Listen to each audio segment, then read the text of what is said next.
Welcome दोस्तों हमारे YouTube channel ज्ञान विद्या पर। तो आज की क्लास में हम कक्षा 10 गणित के प्रश्नावली जो हमारी 3.2 है उसका तीसरा का हम पांचवा सवाल यहाँ पर बहुत ही आसान भाषा में हम आपको समझाने का प्रयास करेंगे। यदि उससे पहले अगर आप हमारे YouTube चैनल पर नए हो तो चैनल को सब्सक्राइब कर लेना, ताकि हम जैसे ही वीडियो डालें उसका नोटिफिकेशन आप तक तुरंत पहुंचे। तो चलिए बिना देरी किए हुए यहाँ पर हम आपको समझाने का प्रयास करते हैं, और क्लास को बिल्कुल भी स्किप मत करिएगा, नहीं तो आपके यहाँ समझ में नहीं आएगा। यहाँ पर कॉन्सेप्ट के साथ मैं आपको बहुत ही आसान भाषा में यहाँ पर आपको समझाने का प्रयास करूंगा, ताकि आपको एक ही बार में समझ में आ जाए और आपको यहाँ पर दूसरा वीडियो ना देखना पड़े। तो सबसे पहला काम देखिए हम क्या करेंगे कि एक बार हम पहले सवाल को पढ़ेंगे, उसके बाद यहाँ पर हम काम करेंगे। तो देखिए इसमें सवाल में कह रखा है कि यदि किसी भिन्न मतलब कि वह भिन्न x बटा वाई भी हो सकता है, a बटे बी भी हो सकता है, मतलब जो आप मानेंगे। किसी भिन्न के अंश और हर में दोनों में दो जोड़ दिया जाता है तो वह भिन्न किसके बराबर हो जाती है? 9/11 के बराबर हो जाती है। और और दूसरी शर्त में फिर हमें कह रखा है कि यदि उसके अंश और हर में हम 3 जोड़ देते हैं तो उसी जो हमने भिन्न माना है पुरानी वाली, तो वह 5/6 हो जाती है। तो भिन्न ज्ञात कीजिए।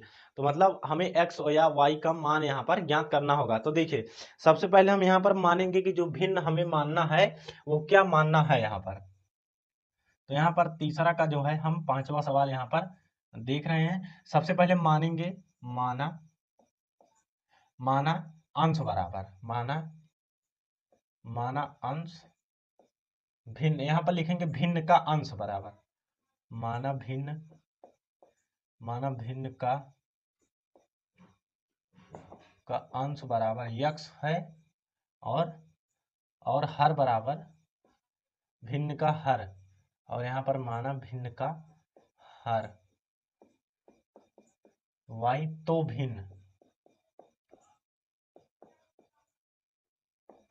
भिन्न बराबर कितना हो जाएगा? एक्स बटा वाई।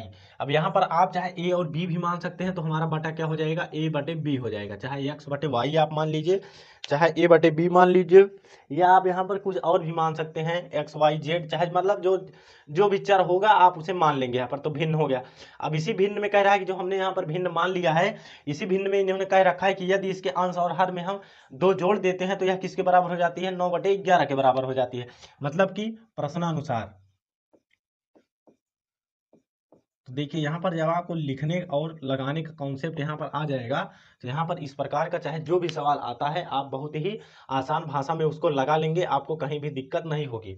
तो देखिए इनमें कह रखा है कि अंश और हर में दोनों में हम क्या करते हैं? दो जोड़ देते हैं, मतलब x+2 कर देंगे, और क्या कर देंगे? y+2, और यह 9/11 के बराबर हो जाएगी। ऐसा इन्होंने कह रखा है। तो अब देखिए इसका तिर्यक गुणा करा दीजिए यहाँ पर, तो हो जाएगा 11x प्लस 22 हो जाएगा बराबर 9y हो जाएगा, प्लस कितना हो जाएगा? 18 हो जाएगा। अब इसको आप आगे पीछे यहाँ पर करके देख लीजिए, आपका आ जाएगा। तो हो गया 11x, वाई को हम इधर लाएंगे क्योंकि ये चर है, तो चर वाले को एक तरफ, अचर वाले को एक तरफ, माइनस वाई। अब देखिए अभी उत्तर इसमें माइनस में आ जाएगा, परंतु हम क्या करेंगे कि 22 को यहीं पर लिखेंगे, 18 को उधर हम इधर लेके चले जाएंगे, बराबर 0 हो जाएगा। अब यहाँ पर देखिए जब आपने इतना कर लिया यहाँ पर, अब आप क्या करेंगे यहाँ पर? अब आप क्या करेंगे? 11 - 9y। अब देखिए यहाँ पर आपको इसको घटा देना है, तो यहाँ पर क्या बचेगा? +4 बचेगा, क्योंकि 18 22 में से 18 गया, कितना बचेगा? प्लस का 4 बचेगा यहाँ पर। तो देखिए अब आपने जब इतना कर लिया तो आप इसको समीकरण नंबर 2 मानोगे। अब देखिए प्रश्नानुसार जब एक बार उन्होंने कह दिया, अब इसी में दो शर्त दे रखा है, तो यहाँ लिखेंगे द्वितीय द्वितीय द्वितीय शर्तानुसार अनुसार। तो देखिए जब जब यहाँ पर आप लिखेंगे द्वितीय शर्तानुसार, तो द्वितीय शर्त में देखिए हमें क्या रखा है कि इसी भिन्न में यदि हम अंश और हर में 3 जोड़ देते हैं तो वह 5/6 के बराबर हो जाती है। तो यहाँ पर आप 3 जोड़ दीजिए, किसके बराबर हो जाती है? 5/6 के बराबर। तिर्यक गुणा करा दीजिए, 6x प्लस 18 बराबर 5y, प्लस कितना हो जाएगा? 15 हो जाएगा। 5×3 = 15, इसका इसमें एक बार गुणा होगा तो कितना हो जाएगा? 6x हो जाएगा। इसका इसमें गुणा होगा तो 6×3 = 18 बराबर, इसका इसमें गुणा होगा तो 5y हो जाएगा, और इसका इसमें गुणा होगा तो 15 हो जाएगा। अब चर को एक तरफ लिख लीजिए और अचर को एक तरफ लिख लीजिए। यहाँ से आपको क्या प्राप्त हो जाएगा? 6x - 5y माइनस कितना हो जाएगा? प्लस ही रहेगा, 3 के हो जाएगा। इसे आप समीकरण नंबर 2 मान लिए।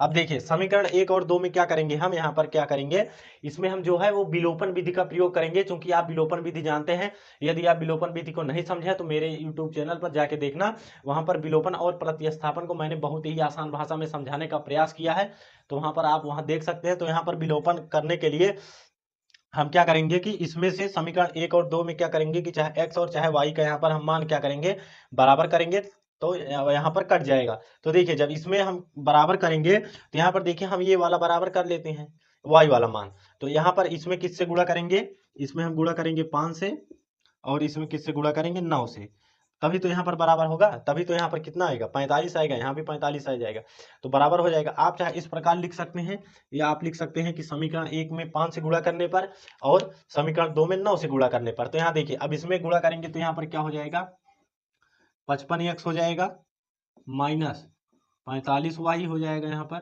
क्या हो जाएगा 45y प्लस इसका इसमें गुणा करेंगे तो 5 चौक 20 हो जाएगा बराबर 0। अब यहाँ पर देखिए क्या हो जाएगा, 9 छंग कितना हो जाएगा 54x माइनस यहाँ पर क्या हो जाएगा 45y प्लस 9 तिरिक से कितना हो जाएगा 27। अब देखिए अब इसको क्या करेंगे, हम इसको दोनों को घटा देंगे, यहाँ पर क्या करेंगे, यहाँ पर घटा देंगे, तो सॉरी देखिए यहाँ पर क्या करेंगे हम, यहाँ पर देखिए क्या करेंगे हम कि इसको दोनों को देखिए, अब यहाँ पर हमने क्या किया कि दोनों में हमने क्या किया कि इसका जो है वो x वाला मान सॉरी y वाला मान हमने यहाँ पर बराबर कर लिया। तो देखिए एक बार हम मिला लेते हैं y वाले मान को, हमारा सही आया है कि गलत आया है, तो हमारा मान लगभग सही आया है दोनों का, क्योंकि 5 को जब इधर लेकर आएंगे तो यहाँ माइनस हो जाएगा। अब यहाँ देखिए, अब यहाँ पर आपको क्या करना होगा, यहाँ पर आपको यहाँ पर इसको घटाना होगा, तो घटाने पर क्या होता है चिन्ह विपरीत हो जाता है सबका, घटाने पर क्या होता है चिन्ह विपरीत हो जाता है, तो आप यहाँ लिखेंगे, लिखेंगे घटाने पर, घटाने पर। तो देखिए अभी मान लीजिए कि यहाँ प्लस होता तो हम जोड़ देते, तो जोड़ने पर चिन्ह का कोई परिवर्तन नहीं होता, तो घटाने पर चिन्ह का परिवर्तन होता है, तो यहाँ प्लस यहाँ माइनस, यहाँ क्या है माइनस है, तो यहाँ प्लस हो जाएगा और यहाँ भी माइनस हो जाएगा। तो देखिए यहाँ तो एक्स अकेले बचा और यहाँ से ये कट गया, और यहाँ पर क्या बचा देखिए, अब बड़े संख्या के सामने माइनस का चिन्ह है और यहाँ पर 7 बराबर 0। अब 7 को उधर लेके जाएंगे तो हमें यहाँ से क्या प्राप्त हो जाएगा, एक्स बराबर 7, मतलब कि हमें यक्स का मान यहाँ पर 7 प्राप्त हो गया।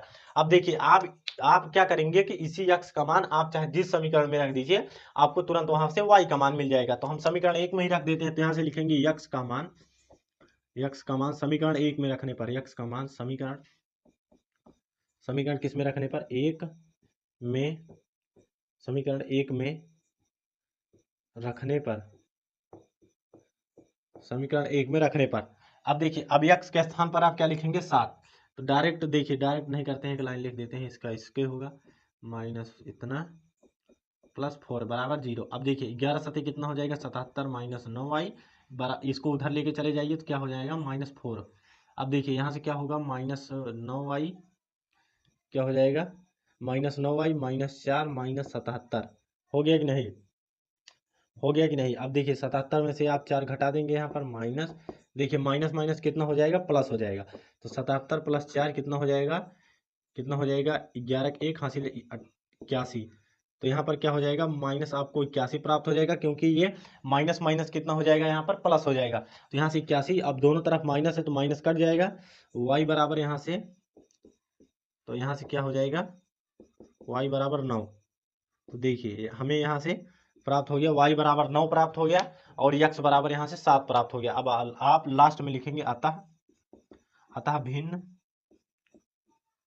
अतः भिन्न बराबर हमने क्या माना था x बटे y, और का यहाँ पर चिन्ह लगाएंगे, x का मान हमें क्या प्राप्त हुआ 7 बटे 9, यही इसका क्या हो जाएगा भिन्न हो जाएगी, यही भिन्न हो जाएगी। तो देखिए सबसे पहले हम यहाँ पर फिर से समझा देते हैं कि हमने क्या किया। सबसे पहले इन्होंने प्रश्न में दे रखा है कि कोई भिन्न है, भिन्न में यदि हम उसके अंश और हर में यहाँ पर 2 जोड़ देते हैं तो वह इसके बराबर हो जाती है, मतलब इसमें हम 2 ऐड कर देंगे और यह इसके बराबर हो जाएगी। जब ये इसके बराबर हो गई तो अब आप क्या करेंगे, यहाँ पर इसका तिर्यक गुणा कर देंगे, तो तिर्यक गुणा करने पर देखिए ये 11x हो गया, 11 दूना इसका फिर करे 22 हो गया, बराबर बीच में लगा है बराबर, यहाँ से 9y हो गया, यहाँ 9 दूना 18 हो गया। तो इस प्रकार हम इसको आगे पीछे करके हल करेंगे, चर को एक तरफ, अचर को एक तरफ करके हम यहाँ से क्या करेंगे समीकरण 1 बनाएंगे। इसी प्रकार हम समीकरण 2 में देखते हैं, मतलब कि जो हमारी द्वितीय शर्त दे रखा है, वह कह रखा है कि यदि इसी मतलब इसी भिन्न में हम इसी भिन्न में हम क्या करते हैं, 3 ऊपर नीचे जोड़ देते हैं, मतलब अंश और हर में 3 जोड़ देते हैं तो 5/6 के बराबर हो जाती है। तो इसका मतलब ये है कि अब आप देखिए कि इसका जब जोड़ेंगे तो आप x में 3 जोड़ेंगे और y में 3 जोड़ेंगे तो 5/6 के बराबर हो जाएगी। अब यहाँ पर इसी प्रकार जैसे इसमें क्या रहा था, आप यहाँ पर 3 गुणा करके आप मान समीकरण 2 निकाल लीजिए। अब यहाँ पर सबसे आसान होगा कि आप विलोपन विधि ही का प्रयोग करें, तभी देखा बहुत रेयर केस में जब आपको कहें कि आप प्रतिस्थापन या विलोपन लगाइए तभी वहां पर वही लगाइएगा, अन्यथा वहां पर कुछ भी लिखा रहे तो आपको तुरंत वहां पर क्या लगाना है, मतलब कि कुछ भी ना लिखा रहे, डायरेक्ट लिखा रहे कि आप एक्स वाई का मान निकालिए या इस प्रकार, तो वहां आप विलोपन विधि का प्रयोग करेंगे, वह आसान होता है, वहां से मतलब गलत होने का चांस बहुत कम रहता है। तो यहाँ हमने वाई वाला जो है, वाई वाला बराबर किया है तो इसमें हमने 5 से गुणा किया, इसमें 9 से गुणा किया, तो हमें इस प्रकार प्राप्त हुआ। और यहाँ से आप इसको काट देंगे, यहाँ से घट जाएगा ये, यहाँ से भी, तो इस प्रकार आप कर सकते हैं। घटाने पर देखिए यहाँ पर चिन्ह विपरीत अल्टरनेट हो जाता है, मतलब प्लस रहेगा तो माइनस हो जाएगा, माइनस रहेगा तो प्लस हो जाएगा। तो घटाने पर ये होता है, परंतु अभी यहाँ पर प्लस होता तो वहां जोड़ते, तो जोड़ने पर चिन्ह में कोई परिवर्तन नहीं होता है, उसी प्रकार जुड़ घट जाता है। तो जब x का मान यहाँ से हमने 7 निकाल लिया तो इसी x का मान हम क्या करेंगे, समीकरण 1 2 3 आप चाहे जिसमें रख दीजिए, जो भी माना है, आप यहाँ पर भी x का मान रखेंगे तब भी आपका आ जाएगा, यहाँ पर भी x का मान रखेंगे तभी आएगा, यहाँ पर भी x का मान रखेंगे तब भी आ जाएगा आपको। तो जब यहाँ पर x का मान देखिए, अब यहाँ पर जब x का मान आप क्या रखोगे, मान लीजिएगा आपका x मान 7 आया है तो यहाँ 7 रखेंगे, तो 7 3 10 और 10 छंग कितना हो जाएगा 60, फिर इसका इसमें इसी प्रकार आप करेंगे तो आपका वही एक 4 बचेगा, कर आ जाएगा। तो मुझे उम्मीद है कि आप लोगों को एक सवाल, मतलब कि हमने बहुत ही कॉन्सेप्ट के साथ यहाँ समझाया है, तो आज आपको यह समझ में आ गया होगा। तो आज के लिए इतना ही रखते हैं। तो अभी तक हमारे यूट्यूब चैनल को सब्सक्राइब नहीं किया तो प्लीज़ सब्सक्राइब कर देना। तो आज के लिए इतना ही, और कमेंट में जरूर बताना कि आपको यह सवाल कैसा लगा, और आपको इस सवाल में कहीं भी आपको प्रॉब्लम हो तो आप कमेंट करेंगे तो मैं आपका कमेंट वहां से तुरंत आपको रिप्लाई दूंगा। तो आज के लिए इतना ही, और मिलते हैं हम अपनी नेक्स्ट क्लास में। जय हिंद, जय भारत।